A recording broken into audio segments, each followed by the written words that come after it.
Hello friends, welcome back to the new tutorial. Today I'm going to teach you like how we are going to make a React Native application just entering the Shopify live URL or website, and this will give you the full-fledged web view for ready for the Android and the iOS installation. So let's see how we are going to make it. First of all, let's have a look for the demo. So here you can see that this is my Shopify store and all the data you can see that. Okay, so here you can see that all the Shopify store, and if I just go into the add to cart, let me just scroll up this, and this is the home screen. Also this is shop page, right? I go to the product page, okay, add to cart, right, and go to this one, okay, checkout page. Okay, so here I will put my details. Okay, and here I'm gonna add my details, and here you can see.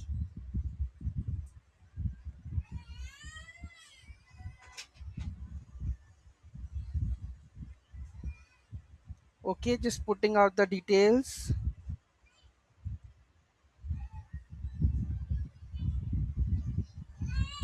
right? And here you can see the card number,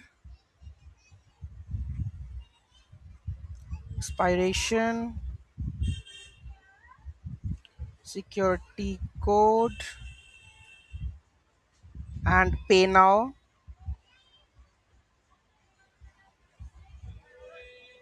So here you can see that the full Shopify store is there, and then I'll go with the home screen also.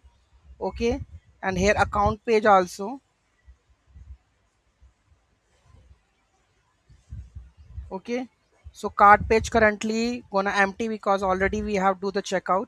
So this is, you can see that we have make just entering the URL of the Shopify, and this kind of application will form in the React Native.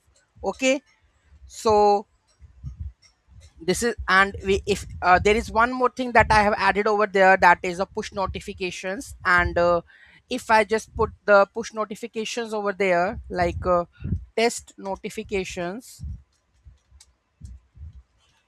and here push notification over there, and I'm just gonna send to the IDs, and here you can see push notification, right? So test push notification is coming. Okay, so again I can send the notification, send the test notification to this ID, and notification will come. So this kind of implementation I have done. So if you want, I can continue with the React Native part or something. Do let me know in the comment section. Thank you so much for watching this video. Have a great day.